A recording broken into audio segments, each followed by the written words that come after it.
Nirvana, the band, the show, the movie, is hilarious. I can tell it's already going to be one of the best of the year. It's genuinely hilarious and just all around one of the best. Like, just a really, really, really good film that's insanely well made. It's crazy to think about how some of the things in this film were just put together. Like, it's crazy to think about, and it just results in just hilariousness all around. This movie is just great. Now, a lot of people are saying to go into this film blind, which I partly agree with, but I also think it's important to have at least a little bit of context as to who the director is. Matt Johnson is a Canadian filmmaker, and he has made The Dirties, Operation Avalanche, and Blackberry as films. And he has also created the web series and television show Nirvana, the band, the show. I have not watched the television show, but I have watched season 1 of the web series, which is very good. It's cool, kind of early internet stuff. It feels very 2000s of that. It's kind of a time capsule of that energy and comedy. And this film kind of takes those same two characters and puts them in a situation with time travel, like Back to the Future, stuff going on. They're transported back to 2008, which, like the contrast between 2008, 2025, when this film initially came out. We're getting a wide release now, but 2025 is when it premiered at a bunch of festivals, and it's just when the film takes place. But not to spoil too much, 2008, yeah, the scenes like that are in 2008, it's really cool how they did some effects work to make it look like a 2008, to make it look like it was filmed in 2008. They used the same camera, I'm assuming, that they used with the show. They make like a reference to that. The way everything is woven together by VFX is very impressive.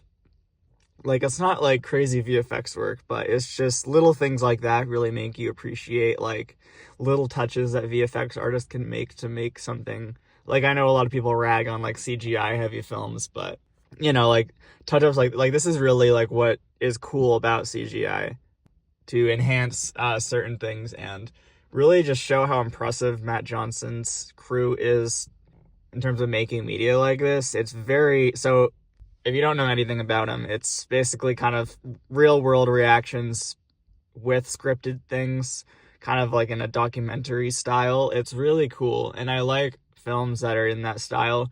But it's cool to see Matt Johnson do this stuff because obviously a lot of the characters within his films are huge movie nerds. So it's not only cool to get a perspective through a cinephile, but also it results in him doing things differently, where you can have a story like this not just kind of be trapped in small spaces or just trapped to dialogue. No, they're actually doing like these huge kind of set piece things. There's obviously the visual effects aspects that come into it, but they're kind of able to do these set pieces with real human reactions. So it's kind of a blend of you're questioning what's real and what's scripted. And honestly, kind of when you watch the film, you're kind of have that element of mystery to where I'm like, I do want to look at the behind the scenes of this film, but it's also just kind of cool to see what's left up to, well, what was real, what wasn't, Not only mentioning this is obviously kind of a unique style of a comedy film, but it's just cool to see a comedy film like this in a theater. Obviously, comedy films kind of have the issue of not really getting to theaters or just kind of being dumped on streaming, but it's cool to see a comedy so wacky and so different that's in theaters. And I haven't really looked at statistics or how this film is doing, but it seems like this film is finding a really niche audience, and I feel like the more people that are looking into it and watching it seem to be enjoying it. So that's good. They're finding something different, and I think by supporting a film like this, it's showing that we want to see things that are different. We want to see comedies in theaters, which is always good.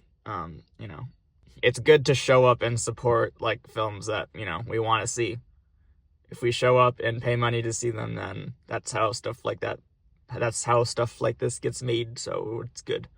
I didn't really talk much about the film. That's because a lot of this film is spoilery. I just kind of want people to experience it for themselves. This film gets a 9 out of 10. It's really, really entertaining, and I'm excited to watch it again. I'm definitely going to be buying this on physical when it gets a physical release. Hopefully, it better.